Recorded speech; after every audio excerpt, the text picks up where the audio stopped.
Hello everyone, welcome to the class. मैं कुमार साहू। आज के क्लास में हम लोग पढ़ेंगे electric field, electric flux and Gauss law. ये क्लास 12th का एक चैप्टर है, चैप्टर फर्स्ट। और यूजी वालों के लिए देखें तो ये इलेक्ट्रोस्टैटिक में आता है।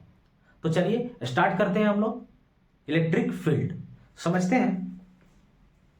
इलेक्ट्रिक फील्ड क्या होता है?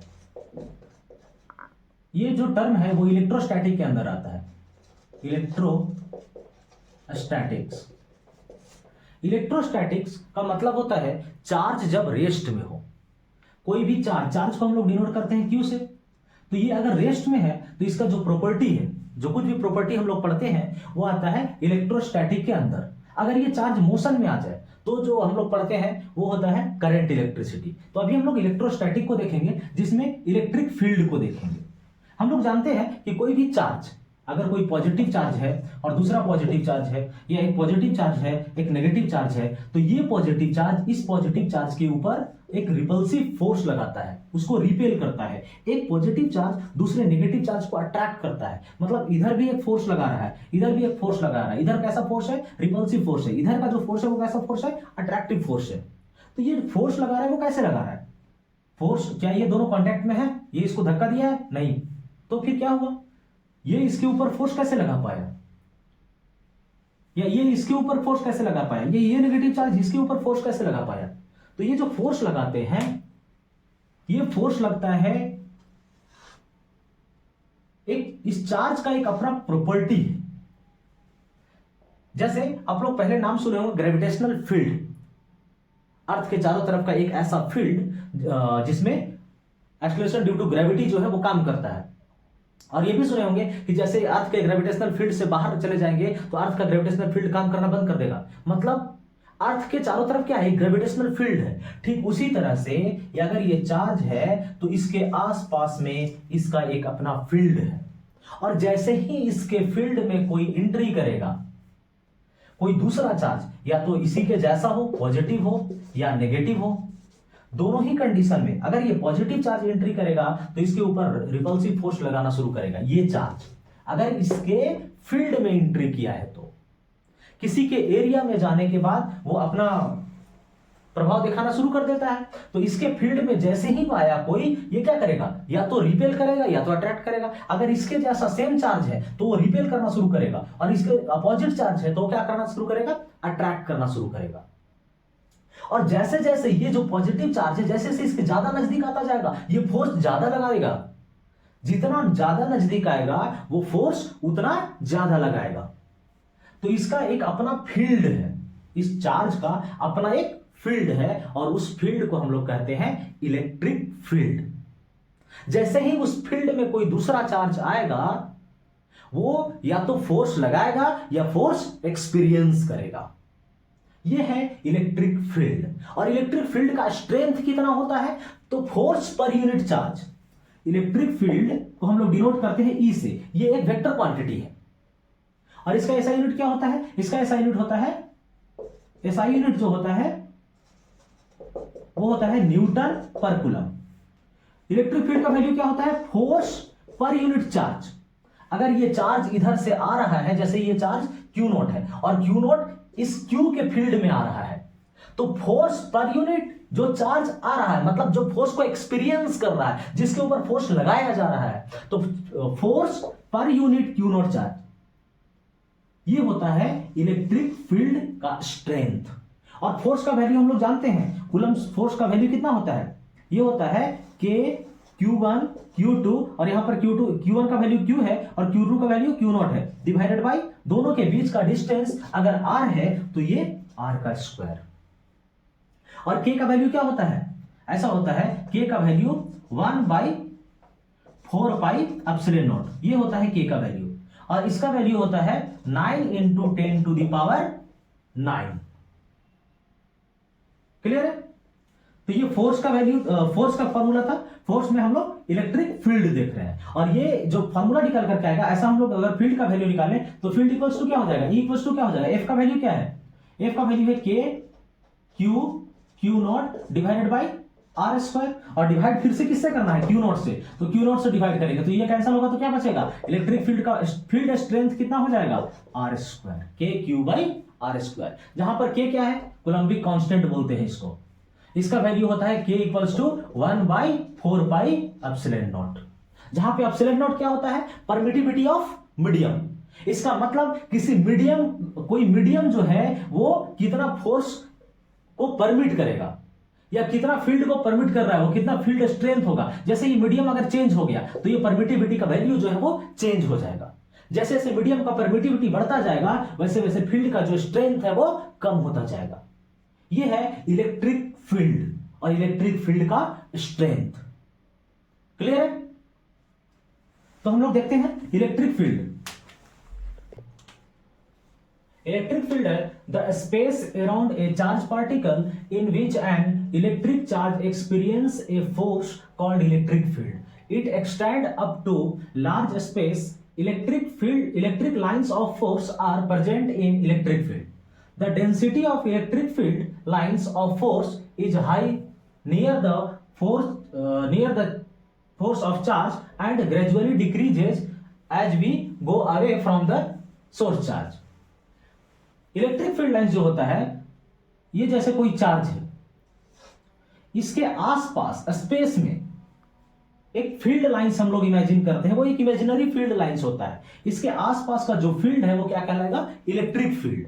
जैसे ही इसके फील्ड में कोई इंटर करेगा वो क्या करेगा, फोर्स एक्सपीरियंस करेगा। जैसे इतना इसका फील्ड है तो इस फील्ड में कोई चार्ज, दूसरा पॉजिटिव चार्ज है अगर वो इंटर कर गया या दूसरा नेगेटिव चार्ज है वो इंटर कर गया तो इसके ऊपर फोर्स एक्सपीरियंस होगा, तो जितने दूर में वो फोर्स को एक्सपीरियंस कर पाएगा वो क्या कहलाएगा, वो स्पेस कहलाएगा इलेक्ट्रिक फील्ड। और इलेक्ट्रिक फील्ड लाइंस होता है, जैसे पॉजिटिव चार्ज जो होता है इससे इलेक्ट्रिक फील्ड लाइंस निकलता है बाहर की तरफ इस तरह से, इमेजिनरी फील्ड लाइंस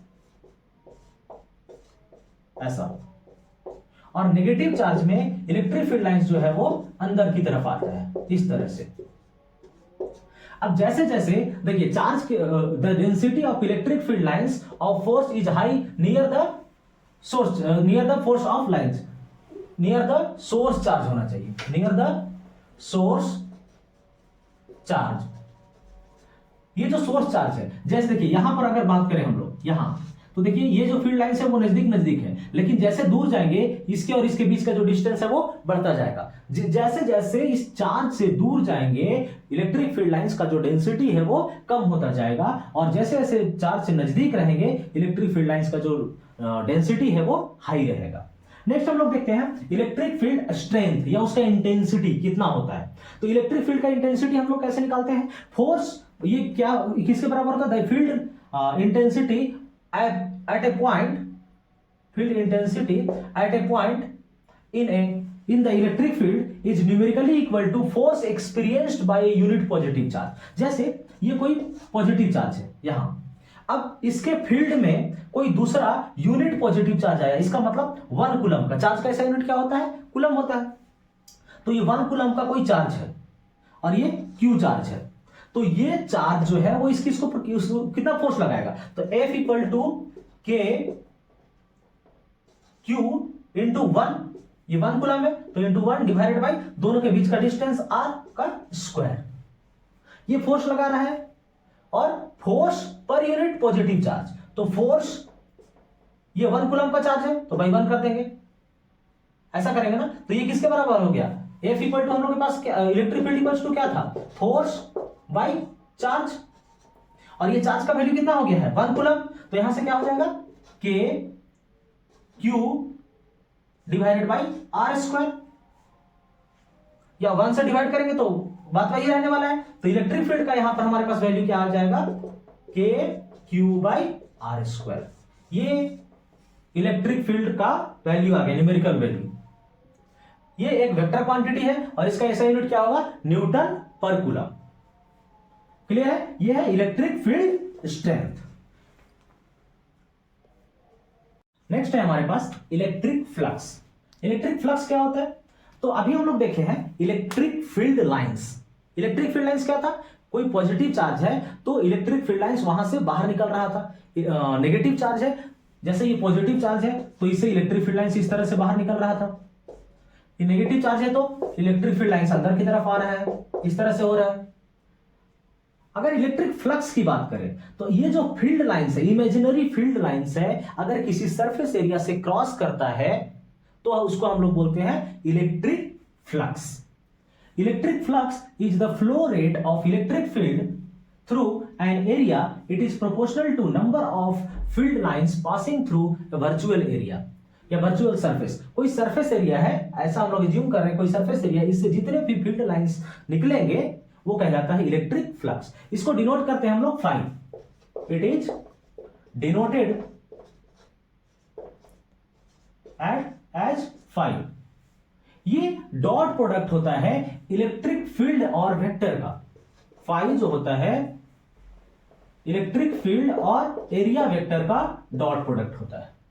इसको हम लोग ऐसा लिख सकते हैं, phi equal to E A cos theta. अब एरिया क्या है? एरिया एक वेक्टर क्वांटिटी है और इलेक्ट्रिक फील्ड भी एक वेक्टर क्वांटिटी है, और इन दोनों का डॉट प्रोडक्ट लेंगे तब ये कैसा आएगा? स्केलर क्वांटिटी आएगा। तो फाई क्या हो गया हमारे पास? ये हो गया स्केलर क्वांटिटी। जैसे हमारे पास एक सरफेस एरिया है, जैसे ये एक सरफेस एरिया है, इधर एक चार्ज है और इस चार्ज से इलेक्ट्रिक फील्ड लाइंस निकलेगा। तो जब इलेक्ट्रिक फील्ड लाइंस इससे क्रॉस करेगा, और इसका एरिया वेक्टर किधर है? एरिया वेक्टर जो होता है वो परपेंडिकुलर टू द सरफेस होता है। जैसे ये सरफेस है तो एरिया वेक्टर किधर होगा? ऊपर या तो नीचे की तरफ। अगर सरफेस ये है तो एरिया वेक्टर ऊपर, अगर नीचे का सरफेस एरिया ले तो एरिया वेक्टर नीचे की तरफ। तो अगर फील्ड लाइंस क्रॉस करेगा तो फील्ड सरफेस एरिया का एरिया वेक्टर इधर हो गया, फील्ड लाइंस इधर, तो दोनों के बीच का एंगल 180 डिग्री। अगर सरफेस एरिया ऐसा है तो देखिए इलेक्ट्रिक फील्ड लाइंस अगर इधर जा रहा है, बहुत सारे इलेक्ट्रिक फील्ड लाइंस इधर जा रहे हैं, इस तरफ से इस तरफ जा रहे हैं। अब अगर ये ऐसा है तो इससे बहुत सारे इलेक्ट्रिक फील्ड लाइंस अभी क्रॉस करेंगे। अब अगर इसको इस तरह से मूव करना शुरू करें तो अब इलेक्ट्रिक फील्ड लाइंस जो है वो कम क्रॉस करने लगे। इस कंडीशन पर इलेक्ट्रिक फील्ड लाइन सबसे कम क्रॉस करेगा ही नहीं, क्योंकि इलेक्ट्रिक फील्ड लाइंस इधर है और एरिया ऐसा है और एरिया का वेक्टर किधर है? इधर। तो इलेक्ट्रिक फील्ड लाइंस और एरिया के बीच में एंगल कितना बन रहा है? 90 डिग्री का। और देखिए तो कॉस का वैल्यू, थीटा का वैल्यू जब 90 पुट करेंगे तो फ्लक्स का वैल्यू क्या हो जाएगा? 0। तो इलेक्ट्रिक फ्लक्स क्या होता है? Electric field lines crossing per unit area, और ये क्या होता है? Dot product of electric field और एरिया वेक्टर। ये है हमारे पास इलेक्ट्रिक फ्लक्स। क्लियर है? अगर ये इस तरह से इलेक्ट्रिक फील्ड लाइंस को देखें थोड़ा सा, तो इलेक्ट्रिक फील्ड लाइंस अगर ये पॉजिटिव चार्ज है और ये भी पॉजिटिव चार्ज है, तो इन दोनों के लिए इलेक्ट्रिक फील्ड लाइंस कैसा बनता है? तो देखिए ये पॉजिटिव से दूर जाता है ना, तो इस तरह से इलेक्ट्रिक फील्ड लाइंस बनता है, ऐसा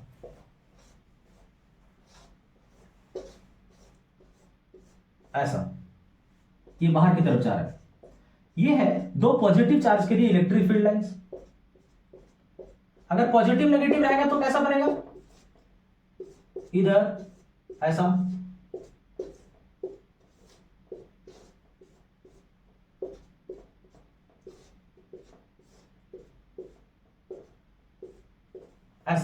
ये बनेगा इलेक्ट्रिक फील्ड लाइंस, अगर दो पॉजिटिव चार्ज है तो और दो नेगेटिव चार्ज है तो। और इलेक्ट्रिक फ्लक्स समझ में आया? इलेक्ट्रिक फ्लक्स क्या है? Dot product of electric field and area vector. Next time हमारे पास गॉस लॉ। गॉस लॉ क्या कहता है कि जो टोटल फ्लक्स होगा, टोटल इलेक्ट्रिक फ्लक्स होगा, वो enclose charge divided by epsilon naught होगा। According to Gauss law the total electric flux out of a closed surface is equal to the 1 by epsilon naught times enclose charge. इसका मतलब क्या है? जैसे ये कोई सरफेस एरिया है, यहां एक चार्ज है +q, यहां एक चार्ज है +2q। अगर इस सरफेस एरिया के कारण इलेक्ट्रिक फ्लक्स का वैल्यू निकालना है तो फाई का जो वैल्यू हो जाएगा, फाई फ्लक्स को डिनोट करता है, तो फाई इक्वल टू हो जाएगा +q + 2q, यानी कि +3q divided by epsilon not. अगर एक चार्ज होता, इस सरफेस एरिया में एक चार्ज है, तो इसके कारण फ्लक्स का जो वैल्यू आएगा वो q बाय एप्सिलॉन नॉट होगा। अगर ऐसा हो जाए, ये कोई सरफेस एरिया है ऐसा, और सरफेस एरिया में +q +3q -q, और यहां है -2q -3q। अब इस सरफेस एरिया के कारण फ्लक्स निकालना है, तो फ्लक्स का जो वैल्यू आएगा हमारे पास वो आएगा जो क्लोज सरफेस के अंदर में चार्ज है, सिर्फ उसी को देखना है। तो कितना हो गया? +q + 3q 4q -q 3q तो Q3Q/ε0। ये बाहर में क्या चार्ज है उससे कोई मतलब नहीं है। इलेक्ट्रिक फ्लक्स का हम लोग जब भी वैल्यू निकालेंगे तो इनक्लोज चार्ज डिवाइडेड बाय ε0, ये हो गया इलेक्ट्रिक फ्लक्स का वैल्यू। क्लियर है? अब इसको हम लोग प्रूफ करते हैं गॉस लॉ को। अगर कोई ये +Q चार्ज है और यहां से r डिस्टेंस पर इलेक्ट्रिक फ्लक्स का वैल्यू चाहिए, तो इलेक्ट्रिक फ्लक्स का वैल्यू के लिए एक सरफेस एरिया होना चाहिए। तो सरफेस एरिया कैसे बनाएंगे? और गॉस लॉ क्या कहता है कि जब भी कोई +Q चार्ज है या कोई भी चार्ज है तो उसको पहले इंक्लोज करना है। तो इंक्लोज कैसे करेंगे? तो कोई पॉइंट चार्ज है स्पेस में और इसको हम लोग को कवर करना है, तो कैसे कवर करेंगे? तो जितना डिस्टेंस ये है उतना ही डिस्टेंस चारों तरफ अगर खींचेंगे तो उसको कवर करने के लिए क्या बनाना होगा? एक स्फीयर बनाना होगा। तो जब वो एक स्फीयर बनाएंगे, उसको बंद करने के लिए, इस चार्ज को बंद करने के लिए क्या होगा? एक ये इस रेडियस के बराबर, इस रेडियस का एक स्फीयर बनाना पड़ेगा। ऐसा, ये ऐसा स्फीयर बना लिए। अब आर का जो डायरेक्शन है वो किधर है? इस तरफ है। आर क्या बोल सकते हैं इसको? रेडियस वेक्टर का डायरेक्शन। नेक्स्ट, इस पॉइंट पर इलेक्ट्रिक फील्ड किधर होगा? तो इस पॉइंट पर इलेक्ट्रिक फील्ड का डायरेक्शन जो होगा वो इधर होगा, क्योंकि positive charge, electric field line उधर जाता है। तो इलेक्ट्रिक फील्ड का हमारे पास जो वैल्यू आता है वो क्या आता है? 1/4πε0 Q/r², ऐसा होता है। और इलेक्ट्रिक फ्लक्स का वैल्यू हम लोग क्या जानते हैं? Flux equal to E area, electric field और एरिया वेक्टर का डॉट प्रोडक्ट होता है। तो यहां पर एक छोटा सा एलिमेंट कंसीडर कर रहे हैं एरिया का। तो एरिया ऐसा है, तो इसका एरिया वेक्टर किधर होगा? एरिया वेक्टर भी इधर ही होगा, ds। और इलेक्ट्रिक फील्ड और ds के बीच में एंगल कितना है? 0 डिग्री। थीटा कितना है? 0 डिग्री। किसके किसके बीच? इलेक्ट्रिक फील्ड और एरिया वेक्टर के बीच। तो हम लोग को फ्लक्स का वैल्यू निकालना है। Flux equals to D phi equals to क्या हो जाएगा? अगर छोटे से एलिमेंट की वजह से लें तो डी फाई निकलेगा। तो D phi equal to E dot ds। तो D phi equals to E ds cos theta, और थीटा का वैल्यू कितना है? 0 डिग्री। तो पुट कर देते हैं। तो डी फाई इक्वल्स टू क्या हो जाएगा? ई ds, और दोनों साइड इंटीग्रेट कर देते हैं। तो जब डी फाई को इंटीग्रेट करेंगे तो क्या हो जाएगा? फाई। और इलेक्ट्रिक फील्ड का वैल्यू पुट कर, इलेक्ट्रिक फील्ड को पहले बाहर निकाल लेते हैं और इंटीग्रेशन ऑफ ds। तो फाई का वैल्यू हमारे पास क्या हो जाएगा? इलेक्ट्रिक फील्ड का वैल्यू है 1/4πε0 Q/r², ऐसा है। और डी इंटीग्रेशन ऑफ ds। ये छोटा सा एरिया, सरफेस एरिया हम लोग कंसीडर किए हैं ds। अगर पूरा इंटीग्रेट करेंगे इस सरफेस एरिया तो क्या मिलेगा? एक बड़ा सा स्फीयर का सरफेस एरिया। और स्फीयर का सरफेस एरिया कितना होता है? 4πr²। तो फाई इक्वल्स टू क्या हो जाएगा? Q/4πε0 r² इनटू ds को इंटीग्रेट करेंगे तो क्या मिलेगा? बड़ा सा सरफेस एरिया, स्फीयर का सरफेस एरिया। तो 4πr²। कुछ कैंसिल हो रहा है तो 4π से 4π कैंसिल हो रहा है, r² से r² कैंसिल हो रहा है, ऐसा। तो फाई का वैल्यू क्या हो गया? Q/ε0। देखिए तो गॉस लॉ यही कह रहा था, इनक्लोज चार्ज बाय ε0। और यहां क्या है? ये इनक्लोज चार्ज है +Q, और ये सरफेस एरिया के अंदर इनक्लोज टोटल चार्ज तो +Q ही है। अगर और भी चार्ज होता तो यहां ऐड हो जाता। तो फ्लक्स का जो वैल्यू है हमारे पास, चार्ज इनक्लोज बाय ε0, ये हो गया फ्लक्स। नेक्स्ट हम लोग एप्लीकेशन ऑफ गॉस लॉ देखेंगे नेक्स्ट क्लास में। Thank you for watching.